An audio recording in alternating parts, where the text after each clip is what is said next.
অবস্থা সবার? অনেকদিন পর ফিরে আসলাম। আসলে ভিডিও করার জন্যে যে শ্রম লাগে সেরকম মোটিভেশন পাই না দেখে আর ভিডিও ওইভাবে করা হয় না। তো অনেক রিকোয়েস্ট আসছে কমেন্ট বক্সে, দেখে ভাবলাম যে একটু ক্রিসমাসের ছুটিও পেয়েছি, তো ভাবলাম ভিডিও করি। তো ভিডিও শুরুতেই বলে রাখি যে ভিডিওতে যে প্রাইসগুলো বলবো সেগুলো আমি যখন ট্রিপ দিয়েছি সেই সময় বলা। সো এখন ডলার প্রাইস যেহেতু বাড়ছে, সো এই সব প্রাইস অবশ্যই ডেফিনেটলি আরেকটু বাড়বে। সো আমি ভিডিওতে একটা খুব কমন কমেন্ট পাই যে আপনি যে প্রাইস বলছেন এই প্রাইস তো এখন আর দেখতেছি না। এটার একটা ওয়ান অফ দ্য রিজন এটা, কারণ আমি ভিডিও দেওয়ার যেই সময় ছিল তখন ডলার রেট কম ছিল দেখে প্রাইস কম ছিল। তো আজকে চলে আসছি আমরা লাংকাউইতে। থাম্বনেইল বা টাইটেল দেখেই বুঝেছেন। তো লাংকাউইতে আমরা মূলত আমাদের এই ট্রিপটা আমরা ফ্যামিলি নিয়ে এসেছিলাম। তো আমি, আমার ওয়াইফ, আমার মা এবং আমার বোন, তো আমরা 4 জন মিলে সিঙ্গাপুর এবং মালয়েশিয়া ট্রিপ দিয়েছিলাম। তো আমি আর আমার ওয়াইফ ভাবলাম যে এই ফাঁকে একটু মালয়েশিয়া ঘুরে ফেলি। আমার বোন আর আমার মা সিঙ্গাপুরেই থাকে। সো পুরো সিরিজ রিলিজ করব। তো লাংকাউই দিয়ে শুরু করছি। তো শুরুতেই দেখলেন যে আমরা একটা হোটেলে এসেছি। এই হোটেলটা হচ্ছে বাহাগিয়া হোটেল। এটা লাংকাউইর one of the oldest hotel এবং বাজেট ফ্রেন্ডলি হোটেল। আমাদের দুইজনের রুম স্টে পড়েছিল 2,800 টাকা ব্রেকফাস্ট সহ, যেটা অবশ্যই এখন 3,500-4,000 টাকা মিনিমাম হয়ে যাবে, কারণ আমি গিয়েছিলাম 2023 সালে। সো এখন প্রাইস ডেফিনেটলি জিনিসপত্রে বেড়ে গিয়েছে। তো লাংকাউই একটা আইল্যান্ড মনে হলেও আমি ইন্দোনেশিয়া ভিডিওতে যেরকম বলেছিলাম যে লম্বক, বালি এগুলো এক একটা দেশের মতো, লাংকাউইও ঠিক সেম। লাংকাউই আপনার পুরা মন মতো ঘুরতে হলে 1 মাস সময় ইজিলি লেগে যাবে। তো আমাদের হাতে সময় ছিল মাত্র 3 দিন, কারণ আমরা কুয়ালালামপুর থেকে এখানে ফ্লাই করেছিলাম। তো সেই ব্যাপারে বিস্তারিত আপনাদেরকে পরে বলবো। আমার অন্যান্য ভিডিওতে আপনারা সেই বিস্তারিত পাবেন যে ঢাকার থেকে কিভাবে সিঙ্গাপুর, কুয়ালালামপুর কিভাবে গিয়েছি। তো কুয়ালালামপুর থেকে লাংকাউই ফ্লাইট পেয়ে সব ওখানে বলবো। তো লাংকাউইতে আমরা যখন এসেছিলাম আমরা ওয়েদার ফোরকাস্ট দেখেছিলাম যে সানি থাকবে, বাট এসেই দেখতে পাচ্ছেন যে একটু গ্লুমি ওয়েদার পাইছি। তো আমাদের প্রথম দিন যে প্ল্যান ছিল যে লাংকাউইতে একটা খুব কমন অ্যাক্টিভিটি হচ্ছে ইয়টে যাওয়া। এটা ইয়ট বলতে আপনি প্রাইভেট ইয়টও ভাড়া করতে পারেন বা শেয়ার্ড ইয়ট। তো ইয়ট এক্সপিরিয়েন্স শেয়ার্ড যদি নিতে চান, লাংকাউই একটা খুব ভালো ডেস্টিনেশন। সাধারণত পার পারসন যদি সানসেট ইয়টে যান 3,500-4,000 টাকা পড়ে। যতই প্ল্যান করে ট্রিপ দেন, যতই আগের থেকে সব কিছু গুছায় বাজেটটাকে ফিক্স করে ফেলেন, আসলে ওয়েদারকে আপনি কখনোই প্ল্যান করতে পারবেন না। যখন আসছিলাম টিকিট বুকিং হোটেল যখন করেছিলাম তখন দেখাচ্ছিল যে উইকটা হয়তো একটু বৃষ্টি হবে, কিন্তু খুব একটা না। তো লাংকাউইতে আসার পর 4 ঘন্টা হয়ে গিয়েছে, বৃষ্টি থামার নাম নেই। এখন একটু বৃষ্টিটা থামলো আর আমরা বেরিয়ে পড়লাম। এখন চলে এসেছি হচ্ছে রয়্যাল লাংকাউই ইয়ট ক্লাবে। লাংকাউইয়ের যতগুলো অ্যাট্রাকশন আছে তার মধ্যে একটি হলো ইয়ট। আমার হচ্ছে দেখতেই পাচ্ছেন অনেকগুলো ইয়ট রাখা। এই ইয়ট ক্লাব থেকে অনেক ধরনের ইয়ট ট্রিপ ওরা দিয়ে থাকে। তা আমাদের প্ল্যান ছিল আজকে সানসেট ইয়ট দেখবো। শেষ মুহূর্তে এই বৃষ্টির মধ্যে আটকা পড়ে আমরা আমাদের প্ল্যানটা বাতিল করলাম, এবং এটা আসলে মন্দের ভালো বলতে পারেন, কারণ ইয়ট ক্লাবে আপনি যদি বুক করেন 4-5 হাজার টাকা চলে যায় পার পারসন, বুফে ডিনার সহ। যদি ভাগ্য ভালো থাকে হয়তো কালকে ইয়ট ক্লাবে যাওয়া হবে। তো দেখা যাক বাকি সময়টা কেমন যায়। বৃষ্টিটা মাত্র থামলো সানসেটের ঠিক আগে। আশা করতেছি হয়তো কোথাও একটু সানসেটটা দেখতে পারবো। আকাশটা একটু খালি হচ্ছে, যদিও এখনো কালো মেঘ অনেক। দেখা যাক কি হয়। তো যেটা বলছিলাম, সানসেট ইয়টে 3,500-4,000 টাকা পার পারসন পড়ে, সাথে ওরা ইভিনিং স্ন্যাক্সও দেয়। সো এটা একটা ভালো এক্সপিরিয়েন্স এবং আনলিমিটেড ড্রিঙ্কস থাকে। তো আনফর্চুনেটলি ওয়েদার খারাপ হওয়ার কারণে আমাদের এই প্ল্যানটা বাদ দিতে হলো। তো আমি জিনিসগুলোকে অবশ্যই দুর্ভাগ্য, বাট এইভাবে দেখি যে নেক্সট টাইম আসলে এই কারণে আসতে হবে যে ইয়টটা করা হয় নাই। তো আমাদের স্কেজুল অনেক টাইট ছিল, না হলে হয়তো পরের দিন ইয়টটা ফিট ইন করতাম। বাট আমরা যেহেতু ইয়টের প্ল্যান বাদ হলো, তো আমরা ডিসাইড করলাম যে এই লাংকাউইর এই সাইডটা, এটা হচ্ছে রয়্যাল ইয়ট ক্লাব। তো রয়্যাল ইয়ট ক্লাবে আপনি চাইলে বিকালবেলা অনেকেই বিকালের নাস্তা টাস্তা করতে আসে, আপনারা চাইলে আসতে পারেন। জায়গাটা খুবই কালারফুল। আমাদের ওরকম খাওয়া দাওয়ার তেমন একটা ইচ্ছা ছিল না। আর আমরা আরেকটা যেটা ধরা খাইছিলাম সেটা হচ্ছে লাঙ্কাউইতে আমরা যখন গিয়েছি তখন ওদের ওখানে লিমা ফেস্টিভ্যাল চলছিল।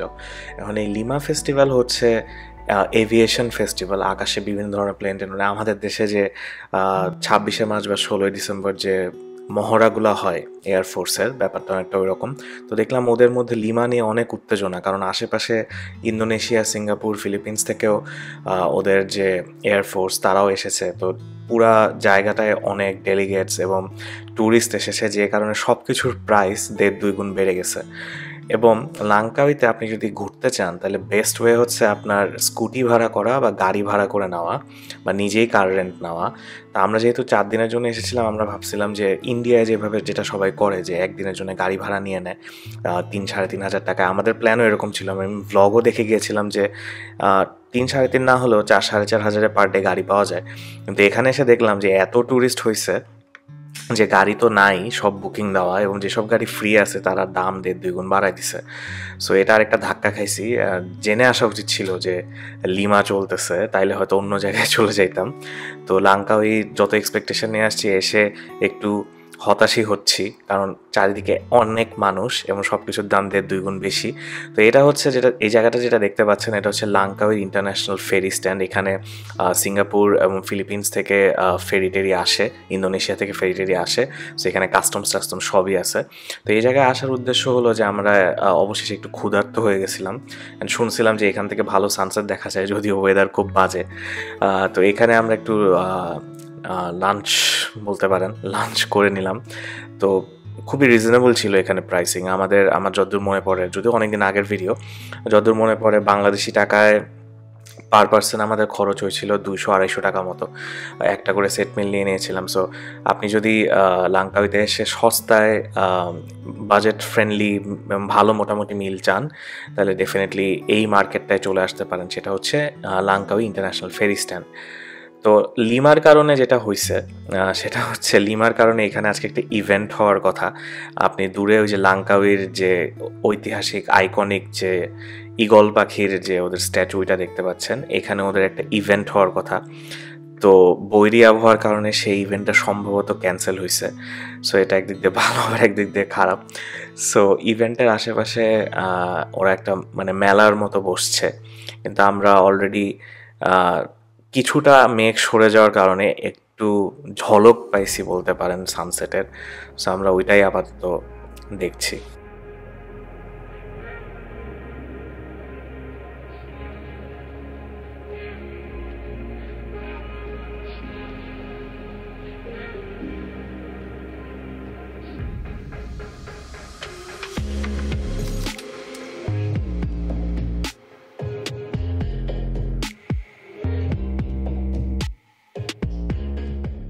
এই সেই লাঙ্কাউইর ঐতিহাসিক ঈগল পাখির স্ট্যাচু। লাঙ্কাউই এসেছেন এবং এখানে ছবি তোলেন নাই এমন কোনো মানুষ মনে হয় নাই। সব ট্যুরিস্টের নাম্বার 1 স্পট ছবি তোলা থাকে এটা। এবং এই সেই মেলা যেটার কথা বলছিলাম, তো ম্যাক্সিমামই দেখলাম যে ফুড স্টল এবং বিভিন্ন ধরনের ফুড স্টল। জানতাম না এখানে এত ফুড স্টল থাকবে, না হলে হয়তো ওই যে জায়গায় একটু আগে ফেরি স্ট্যান্ডে খেয়ে আসলাম ওখানে খাইতাম না। পেট ভরা ছিল দেখে বেশি কিছু ট্রাই করতে আর পারি নাই। কিন্তু বাজেট ওয়াইজ যদি চিন্তা করেন তাহলে ওইখানেই ভালো ছিল। ওখানে যেহেতু মেলা, এখানে দাম একটু বেশি, কিন্তু অনেক ধরনের ভ্যারাইটি ছিল, অনেক ধরনের অপশনস ছিল। কিন্তু এটা এগেন যেটা বললাম, লিমার জন্য স্পেসিফিক্যালি, লিমা এবং ঈদের সময় এই মেলাগুলা লাঙ্কাউইতে হয়। এছাড়া নিউ ইয়ারেও হয়, ওদের চাইনিজ নিউ ইয়ার যেটা ওই সময় হয়। সো আমরা শেষমেশ একটা ম্যাঙ্গো জুস নিয়ে নিলাম। আর যেটা বলছিলাম যে লিমার সময় আমি বলবো যে আপনারা যদি অ্যাভিয়েশন নিয়ে অনেক বেশি এক্সাইটেড থাকেন তাহলে আসতে পারেন, কারণ লাঙ্কাউইতে বিচের পাশে এগুলা এয়ার শো দেখতে পারেন। কিন্তু আমার ওইরকম ফ্যাসিনেশন নাই, তো আমি একটু হতাশই হয়েছিলাম যে লিমার সময় আসলাম। তো পরের দিনে আমাদের যে রুম যেটা বললাম, সেই রুমে আমাদের ব্রেকফাস্ট ইনক্লুডেড ছিল। তো দেখতেই পাচ্ছেন যে আধা ঘন্টা লেট করে গেছি ব্রেকফাস্টে এবং অলমোস্ট সব আইটেম শেষ হয়ে গেছে।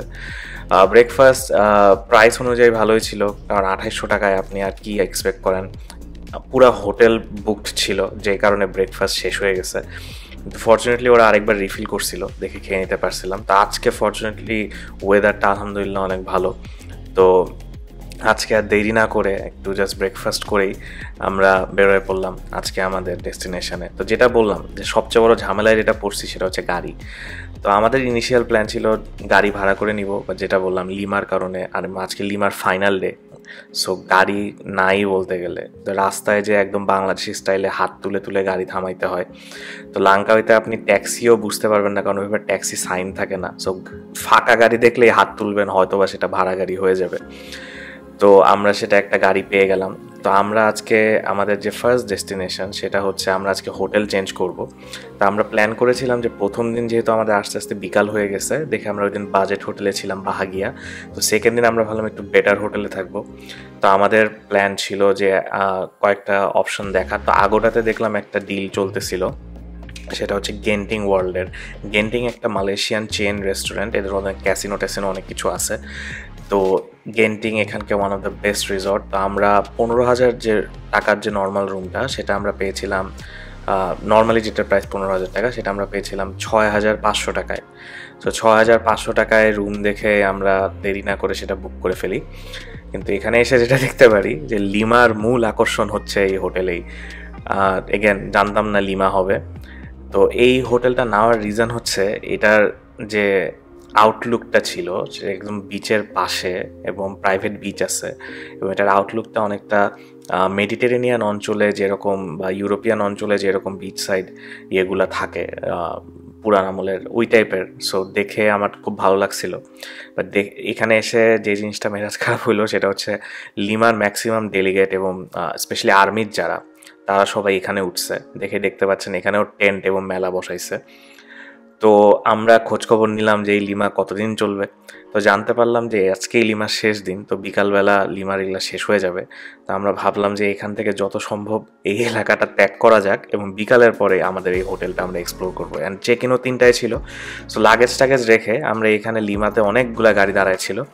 তো সব গাড়ি অবাক হইলো যে আমরা লিমা ছেড়ে কই যাচ্ছি। তো ফাইনালি এক ড্রাইভার পাইলাম যে লিমা দেখতে আসে নাই, সে আমাদেরকে নিয়ে যাচ্ছে। তো এটা হচ্ছে লাঙ্কাউই এয়ারপোর্টের রানওয়ে। এখানে অনেকে দাঁড়ায় দাঁড়ায়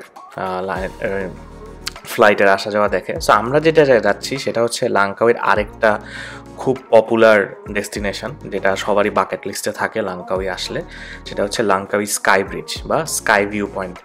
তো এটা হচ্ছে লাঙ্কাউইর সবচেয়ে উঁচু পয়েন্ট। এখান থেকে ক্লিয়ার ডেতে মানে ওরা বলে, আমি যদিও বিশ্বাস করি নাই, লাঙ্কাউই যেহেতু আন্দামান সিতে, ওরা বলে যে ক্লিয়ার ডেতে নাকি ইন্ডিয়ার আন্দামান দ্বীপপুঞ্জও দেখা যায়। তো আমার ওটার প্রতি অত ইয়ে নেই, কারণ এই ভিডিওর 1 মাস আগে আমি আন্দামান ঘুরে আসছি, আমার চ্যানেলে দেখতে পারেন। কিন্তু ওরা বললো, যাই হোক। তো স্কাই ব্রিজে গেলাম। তো এগেন বলে রাখি যে গাড়ি ভাড়া কিন্তু একটু বেশি। নর্মাল টাইমে আমি কি করতাম, পুরো দিনের জন্য হয়তো 4,000-4,500 টাকায় গাড়ি ভাড়া পেয়ে যেতাম।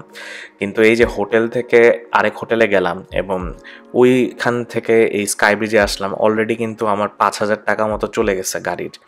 কারণ কেউ গাড়ি ফুল ডের জন্য রিজার্ভ রাখতে চাচ্ছে না, কারণ সবারই গাড়ি রিজার্ভ করা আছে, মধ্যে ওরা খ্যাপ মারতেছে আর কি। সো এই খ্যাপে আমি যাচ্ছি।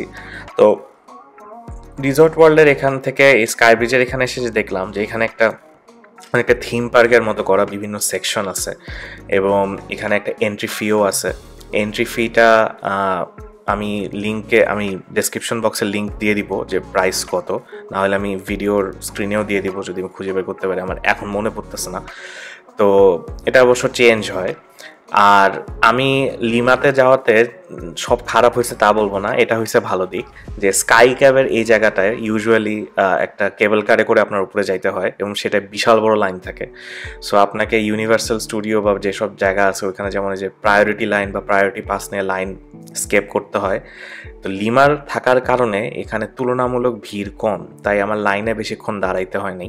আমি সুন্দর মতো এসে টিকিট কেটে উঠে গেছি, এবং এই কেবল কার 2 ভাগে আপনাকে একদম টপে নিয়ে যায়। এবং এটা আমি বলবো যে লাঙ্কাউই আসলে ডেফিনেটলি আপনার এটা করা উচিত, এবং এটা আপনার বাকেট লিস্টে অবশ্যই থাকা উচিত। এবং ম্যাক্সিমাম মানুষই এখানে আসলে, আপনি অন্যদের ভিডিও দেখতে পারেন, ওয়েদার খুব একটা ভালো পায় না, কারণ অনেক উঁচুতে হওয়ার কারণে এখানে ওয়েদার ড্রাস্টিক্যালি চেঞ্জ হয়, প্রচুর বাতাস থাকে। কিন্তু ফরচুনেটলি আমরা খুব সানি পাইছি, এবং যে কারণে ভিউজগুলো আরও সুন্দর পাইছি। তো যেটা বলতেছিলাম যে এখানে কিন্তু প্রচুর বাতাস হয় ওপরে, সো সেরকম প্রিপারেশন নিয়ে আসবেন। আমি যখন ছিলাম একটা ট্যুরিস্টের দেখলাম সানগ্লাস উড়ে গেছে, সো এরকম অনেক কিছুই হইতে পারে, সো ওই প্রিপারেশন নিয়ে আসবেন। আর কেবল কার জার্নিটা ভেরি স্মুথ, খুবই সুন্দরভাবে উঠে, বাট যাদের এগেন হাইট ফোবিয়া আছে তাদের জন্য এটা অ্যাডভাইজেবল না। তো যাই হোক, সব খারাপের মধ্যে ভালো এটাই হয়েছে যে লিমার কারণে এখানে মানুষজন একটু কম। তো আমরা চলে আসছি প্রথম লেয়ারে, যেটা বললাম যে 2 লেয়ারে উঠতে হয়। সো এই প্রথম লেয়ারে এসেও কিছু ভিউ পয়েন্ট আছে, এই ভিউ পয়েন্টগুলো থেকে দেখতেই পাচ্ছেন যে কি সুন্দর লাগতেছে সব কিছু। তো এখানে কিছু ছবি টবি তুলবেন। আমরা যখন আসছিলাম তখন এই ভিউ পয়েন্ট, আরেকটা ভিউ পয়েন্ট বানানো হচ্ছিল এখানে, সেটার বানানো তখন কমপ্লিট হয় নাই, বাট রিসেন্টলি আমার এক ফ্রেন্ড গেছে, দেখলাম যে ভিউ পয়েন্ট এখন কমপ্লিট হয়ে গেছে। সো আপনারা ওইটাও অ্যাড করতে পারেন আপনাদের লিস্টে। সো যখন আপনি এন্ট্রি ফি দিছেন সেটা আপনাকে হচ্ছে পার্কে ঢুকানোর এন্ট্রি ফি, এই কেবল কারে ওঠার জন্য সেপারেট ফি দিতে হবে। এবং কেবল কারে একদম ওপরে 2 লেয়ার পর্যন্ত, এখন আমরা সেকেন্ড লেভেলে চলে আসছি, এই সেকেন্ড লেয়ার পর্যন্ত আপনার ওই টিকিটই কভার করবে। কিন্তু এরপরে আরেকটা অ্যাডিশনাল ভিউ পয়েন্ট আছে, ওইখানে যাওয়ার আগে এখানে একটু ওদের লাভ লক এরিয়াটা দেখে নিই। এটাও পুরাপুরি ইউরোপিয়ান কনসেপ্ট থেকে ওরা চুরি করছে, কারণ ফ্রান্সে এবং ইউরোপের বিভিন্ন জায়গায় এরকম লক সিস্টেম, লক লাগাইলে আপনাদের এটা কি বলে ভালোবাসার প্রতীকের মতো, আপনি সারা জীবন আপনার ভালোবাসার জন্য এখানে একটা মেমোরেবিলিয়া রেখে যেতে পারেন। তো লাংকাউয়ের এই পয়েন্টের বেস্ট স্পট আমার এটাই লাগছে। এটা হচ্ছে আপনার একদম সেকেন্ড লেয়ারে যখন উঠবেন, একদম শেষ প্রান্তে চলে গেলে বেসিক্যালি এটা লাংকাউয়ের পিছন দিক। এখান থেকেই বলা হয় যে ক্লিয়ার ডেতে দূরের আইল্যান্ড দেখা যায়, যদিও আমি দেখতে পাইনি, যথেষ্ট ক্লিয়ার ডে ছিল, যেটা বললাম আমি বিশ্বাস করি নাই। তো ওই যে নিচে যেটা দেখতে পাচ্ছেন ওইটাই হচ্ছে স্কাই ব্রিজ, কিন্তু এই সেকেন্ড স্পটটা, এই সেকেন্ড লেয়ারটা স্কাই ব্রিজেরও ওপরে। আমার টু বি অনেস্ট এই জায়গার ভিউ পয়েন্টটা খুব সুন্দর লাগছে, যে এই জন্যে আমরা এখানে অনেক টাইম স্পেন্ড করি। কিন্তু এগেন বলে রাখতেছি, সামারে গেছিলাম, তাও কিন্তু প্রচুর বাতাস, এবং পাতা নড়া দেখেই আর মেঘ ছড়া দেখে বুঝতে পারছেন যে কীরকম বাতাস ছিল। তো এখান থেকে যেটা বলতেছিলাম যে সেকেন্ড লেয়ারের পরে যদি আপনি স্কাই ব্রিজ পর্যন্ত যাইতে চান, সেক্ষেত্রে আপনার 2টা ওয়ে আছে যাওয়ার। একটা হচ্ছে ট্রেক করে যাইতে পারেন, খুবই ছোট ট্রেক, অথবা হচ্ছে আপনি একটা এটাকে কি বলে স্কাই ট্রাম ইউজ করতে পারেন। স্কাই ট্রামটা বেশি ছিল না, আমার যতদূর মনে পড়ে কত 10 বা 15 রিঙ্গিত ছিল, খুবই ছোট রাইড। তো আমরা ভাবলাম ট্রেক না করে এটারও একটা এক্সপিরিয়েন্স নেওয়া যাক। তো সেটা কিন্তু আবার ওই ইনিশিয়াল যে টিকিট প্রাইস ওটার সাথে কিন্তু ইনক্লুডেড না, ওইটা কিন্তু আপনার ওপরে এসে ডিফারেন্ট টিকিট কেটে ওইটা টিকিট কাউন্টার থেকে পারচেস করে আপনার যাইতে হবে।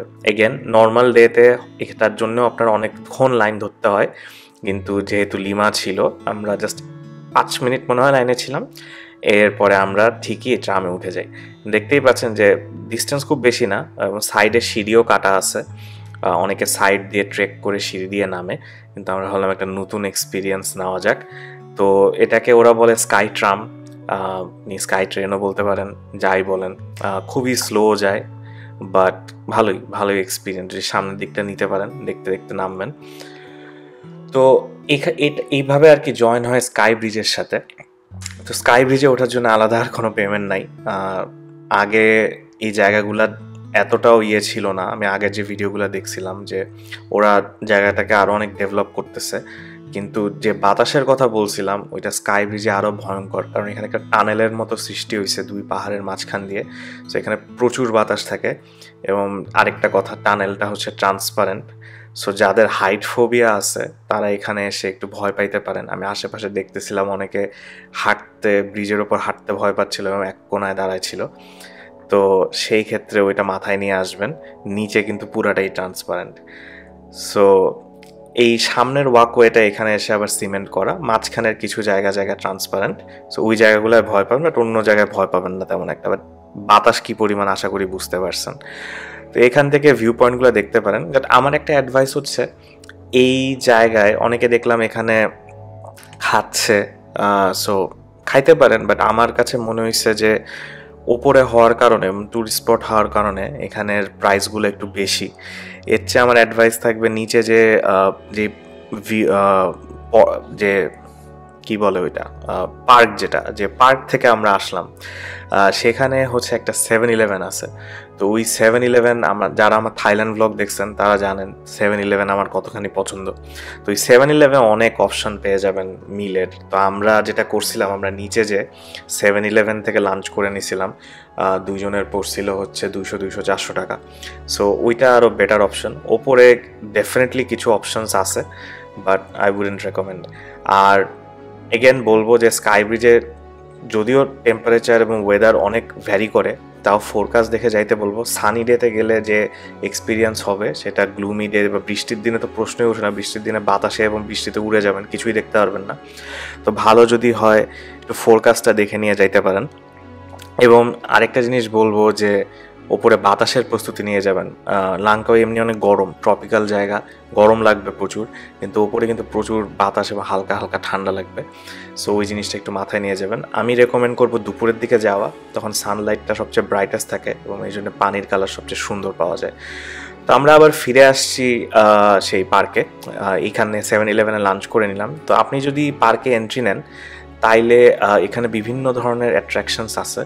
তো দুইটা অ্যাট্রাকশন আপনার ফ্রি দেয়, মানে আপনি ঢোকার সাথে সাথে আপনি যান চাই না যান ওইটা আপনার ফ্রি। একটা হচ্ছে এটা মিউজিয়াম অফ ইলিউশনস, আর আরেকটা কী জানি ছিল আমি ভুলে গেছি, কারণ ওইটা আমি যাই নাই সময় স্বল্পতার কারণে। তো এটার এন্ট্রি ফ্রি, আপনি পার্কে ঢুকলে এটা আপনার ফ্রি। তো অনেকে এখানে অনেক ফটো সেশন করতেছিল, অনেক ছবি টবি তুলতেছিল, বাট আমার এইসব জিনিস খুব একটা ভালো লাগে না, কৃত্রিমতা অতটা টানে না। আমি প্রকৃতির মানুষ, নেচারই ভাল লাগে। কিন্তু যেহেতু এটার জন্য টাকা দিছি, সো আমরা কিছুক্ষণ টাইম স্পেন্ড করলাম এখানে। আর আমাদের মাথায় ঘুরতেছিল যে লিমা হবে বিকাল পর্যন্ত। তো আগে আগে ওই কেওসের মধ্যে না যায় যে এখানে টাইম স্পেন্ড করি, লিমা শেষ হইতে হইতে ওইখানে পৌঁছাবো। তো এখানে বিভিন্ন সেকশনে ভাগ করা আছে। বাচ্চারা দেখলাম এটা খুব আনন্দ পাচ্ছিল। তো ওখান থেকে বের হয়ে এসে আমরা একটু পার্কটা এক্সপ্লোর করা শুরু করলাম। এই অ্যামিউজমেন্ট পার্কটা এক এক থিমে বানাইছে, অনেক চেন আছে, সাবওয়ে, কেএফসি টেএফসি অনেক কিছু ছিল, বাট আমি যেটা বললাম 7-Eleven সবচেয়ে সাশ্রয়ী, সো আমরা ওইটাই বেছে নিয়েছি। এখানে একটা শাপলা পুকুরও ছিল। তো ওরা ডিফারেন্ট জোন করছে, অনেকটা থিম পার্ক বানাইতে চাইছে। বাট যেটা বললাম যে নর্মাল টাইমে এগুলো পুরাটা ভরা থাকে, বাট লিমার কারণে পুরো জায়গাটা ফাঁকা ফাঁকা। আপনারা অন্যান্য ভ্লগ দেখতে পারেন ইউটিউবে, সবগুলাই দেখবেন যে এখানে প্রচুর মানুষ লাইনে দাঁড়াইছে কেবল কারের জন্যে, এবং প্রায়োরিটি পাস নিতে বলে সবাই যে লাইন অ্যাভয়েড করে তাড়াতাড়ি যাওয়ার জন্যে। কিন্তু লিমা হওয়ার সব খারাপ দিক না, এটাও ভালো দিক ছিল। এই ভালো দিক হচ্ছে আমরা লাইন পাই নাই, তেমন কেওস বা ক্রাউড পাই নাই। সো ওই যে দূরে যে 7-Eleven দেখতে পাচ্ছেন, ওখান থেকে আমরা লাঞ্চ করে নিয়েছি। আনফর্চুনেটলি অনেক ক্ষুধার্ত ছিলাম, তো খাবারের ভিডিও করতে ভুলে গেছি। তো এখন আমরা আবার ওখান থেকে বের হয়ে পড়লাম সিন্ডিকেটের মুখে, কারণ যেটা বললাম গাড়ি নাই। তো কয়েকটা গাড়ি ওখানে দাঁড়ানো ছিল, এটা মূলত খ্যাপ মারতেছিল, এটা লিমারই গাড়ি, কিন্তু বিকাল পর্যন্ত কোনো ডিউটি নাই দেখে এখানে এসে খ্যাপ মারতেছে। তো আমরা সস্তায় দামাদামি করে ঠিক করে ফেলছিলাম, বাট ওখানে ড্রাইভারের সিন্ডিকেটের কারণে আমাদের ফিক্সড ভাড়ায় আসতে হইলো। সো 3,000 টাকা লাগলো আবার ফিরতে, যেখানে আমরা 2,000 টাকা ঠিক করে ফেলছিলাম। সো যাই হোক, লিমার কারণে এখানে ফিরে আসলাম। তো যেটা বলবো যে যেই রোডগুলা দিয়ে ওরা এই গেন্টিং স্কাইওয়ে বা গেন্টিং বলতেছি, sky bridge, Langkawi sky bridge বা এই গেন্টিং ক্যাসিনো ওয়ার্ল্ডের হোটেলগুলো আসে, এই হাইওয়েগুলো খুবই সুন্দর সমুদ্র ঘেঁষে। সো নিজে যদি গাড়ি ভাড়া করে নিতে পারেন ওইটাও ভালো হয়। আমি চাইছিলাম, কিন্তু আসলে কোনো গাড়িই ছিল না। আমার ইন্টারন্যাশনাল ড্রাইভিং লাইসেন্স থাকলেই হয়, আপনি গাড়ি ভাড়া করে নিতে পারবেন, কিন্তু কোনো গাড়ি অ্যাভেলেবেলই ছিল না। অনেকে আগের থেকে গাড়ি ভাড়া করে আসে, সেই ক্ষেত্রে দাম বেশি পড়ে। আমি সাজেস্ট করবো এখানে এসে ইন্টারন্যাশনাল ড্রাইভিং লাইসেন্স দেখায় আপনি গাড়ি নিয়ে নেবেন, দামাদামি করে নেবেন অবশ্যই, গাড়ির কন্ডিশন দেখে নেবেন।